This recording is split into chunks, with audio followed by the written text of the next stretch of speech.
How can Europe rebuild its internal strength in order to act more effectively on the world stage? Switzerland offers useful lessons.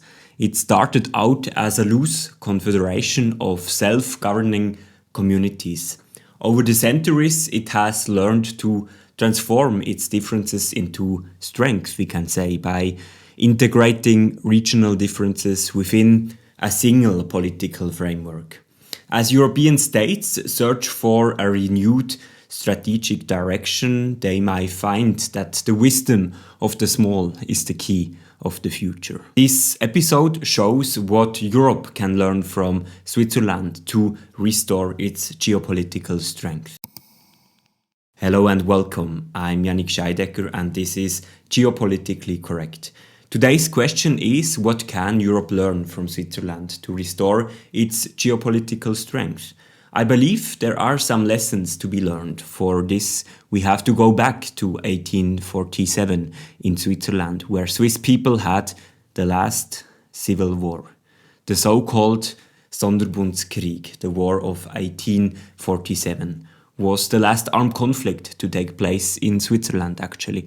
And this brief civil war showed that unity cannot be imposed, it must be built. The 1848 federal constitution in Switzerland created a new kind of state, one that shared power rather than centralizing it. And the founders in Switzerland understood that in a diverse society like Switzerland, achieving stability depends on integrating people of various differences with different backgrounds, with different cultures into institutions.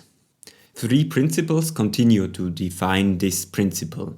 One is federalism, the other one direct democracy, and concordance. Federalism, let's start with this one. It guarantees that power remains close to the people based on the principle of subsidiarity. It delegates tasks to the lowest effective level, first to municipalities, then to cantons, and finally to the federal government. This system decentralizes responsibility, yet enables also effective coordination when needed. While defense and foreign policy are managed at a federal level, cantons have authority over education, health and finance. Then we have a direct democracy. It puts citizens at the heart of decision making. Several times a year, approximately 4 times a year actually, Swiss voters decide on policy issues ranging from social policy to defense spending. And this constant participation, it fosters trust and transparency. Even controversial outcomes gain legitimacy because the people themselves have spoken, so to say. Between the elections, citizens in Switzerland remain active participants rather than mere spectators, providing a built-in check on political power. Then the third pillar is concordance, which is it determines how power is exercised at the highest level in Switzerland. So we have a federal council in which 7 members are represented, and they represent the main parties in proportion to their strength, their voters' strength. It operates on the principle of collegiality. Decisions are made collectively and defended jointly, regardless of party, for example. And the Swiss system, that's what we call concordance, by the way. And the Swiss system prioritizes stability over speed. In return, it gains something which is quite rare nowadays. It really gains political resilience. And I think that's an important factor, especially if we are moving into a world order which is more prone to disruptions, more prone to conflicts. And I believe that on a small scale, Switzerland shows what Europe, and by Europe I mean the European Union and its 27 member states, could actually achieve on a large scale. As with Switzerland in the 19th century, the European Union is currently a community of historical and political differences. But European states are also bound together by geography, or also by their common culture, which is based on the Judeo-Christian worldview.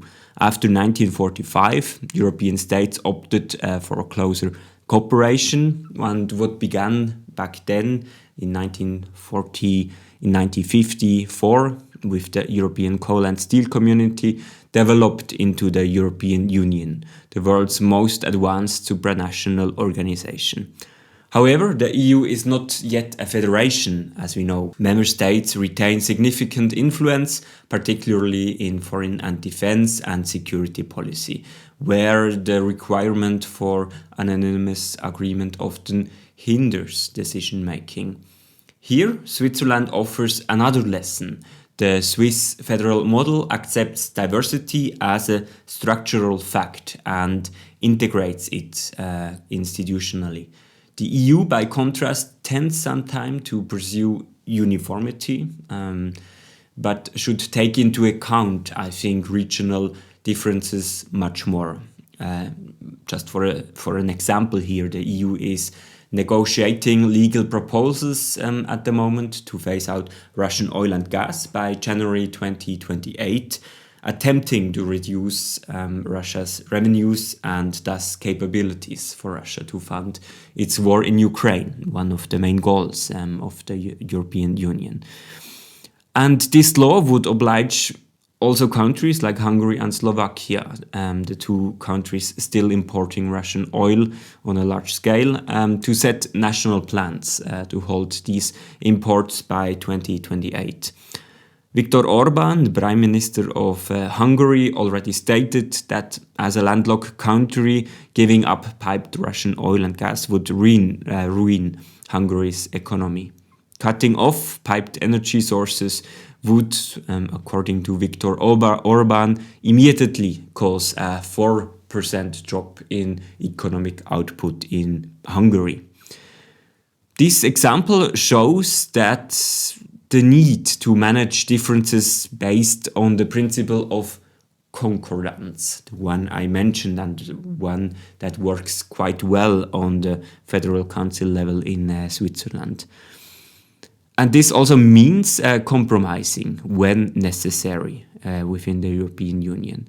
The EU would set shared goals, for example, such as achieving energy independence or setting minimum air defense standards while allowing regional implementation along functional lines. Baltic, Nordic, Central European, Mediterranean or Atlantic could be some region, and such differentiation, in my opinion, would then enhance coherence without erasing differences on a state level. And just one idea here, regional councils could harmonize then exemptions and also timelines. This would keep unity of purpose, we can say, but also respect different starting points. I think this approach mirrors what Switzerland achieves through cooperation between federal and cantonal authorities. Sharing responsibility creates stability, at least in Switzerland. For example, the 26 cantons act as buffers against bureaucratic overload, kinda. They manage 1/3 of public spending and adapt policies to local realities. The EU could apply similar logic. Let's just take, for example, the issue of defense. There could be greater regional responsibility for EU defense spending. Just as an idea, Eastern European states have a different threat perception and might want to spend more, while in Spain, for example, there might be other priorities, or there might be regional differences with the approach to energy purchases. And I know the argument, or some of you might now think, is, well, then we would have less coordinated defense efforts. And isn't that the actual problem within the EU at the moment? Here I have to say, yes, you are right, but for what is really needed, the European states might not yet be prepared. Because if we would want to have an efficient way of defense spending, European defense decisions should be made on a European-wide level, like in Switzerland, where defense is on a federal level and not a cantonal one. But I know this is a difficult topic as it is, as it touches on the question of national sovereignty of EU's member states. Another factor from which the EU can learn from Switzerland is Swiss citizens' high trust in institutions. According to the ETH Security Study 2024, 2/3 of Swiss citizens trust the Federal Council. By contrast, if you look at data from European states across Europe, only 36% of citizens trust their national governments. And we have to understand that low trust can pose a security risk. Where trust erodes, polarization and disinformation can drive better. The EU could learn here from Switzerland's approach to establishing a legitimacy through institution. One example is one reason for Swiss citizens' trust in its institution is Switzerland's militia system. Thousands of citizens hold public office part-time, which makes governance more visible and keeps it also anchored in daily life.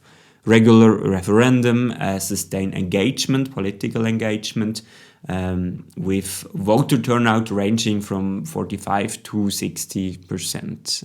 This level of participation creates a sense of ownership and reduces polarization. For the EU, this means one thing: strategic resilience depends on participation.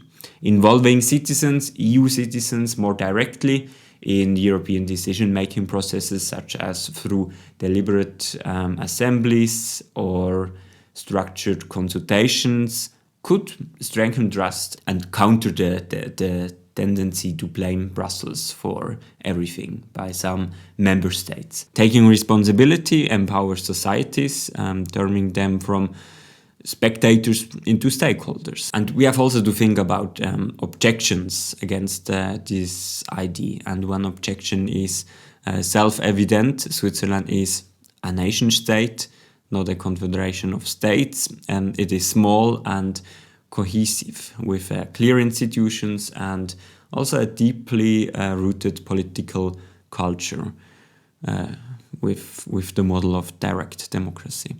By contrast, the European Union is a complex entity of 27 sovereign nations, each with their own distinct history and diverging interests. What works in Bern does not necessarily work in Brussels, Warsaw, or Madrid. The historical foundations differ too, as Swiss institutions emerged from an extensive internal development process that culminated in the establishment of a clear constitution and balanced division of powers following the Sonderbund War of 1847. By contrast, the EU remains a hybrid of an international organization and a supranational entity. Elements such as federalism, direct democracy, and the militia system cannot be adopted wholesale. Many member states remain reluctant to transfer key powers to Brussels, particularly with regard to foreign security and defense policy. The areas that would benefit most from a federal approach.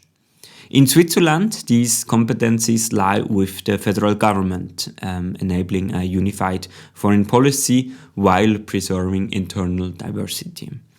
Switzerland shows Europe how it could achieve stability, in a way, if we take it as an example, on a larger scale. Trust builds predictability, federalism creates resilience, and participation sustains legitimacy. Such coherence requires political will, first and foremost. The question is whether the European Union can develop the same resolve and learn from Switzerland's logic of concordance and trust. Greater European federalism, I believe, would lead to more intelligent power sharing with clearer responsibilities, faster decision making, and also greater EU-wide legitimacy of its institutions. And some say we return back now to an age of nation states and less cooperation or international organization. But then this might also be the moment to reflect on the future of the European Union and its member states. I hope I could give you with this input today maybe some ideas to reflect on. And if you like this episode, I recommend you to watch or listen my next video on why Europe must resist snap judgments and needs more system to thinking. The discipline to pause and assess events properly. You can click right here or check out the link in the footnotes. My name is Yannick Scheidecker and thank you for listening to Geopolitically Correct. See you next week, and until then, stay informed and stay geopolitically correct.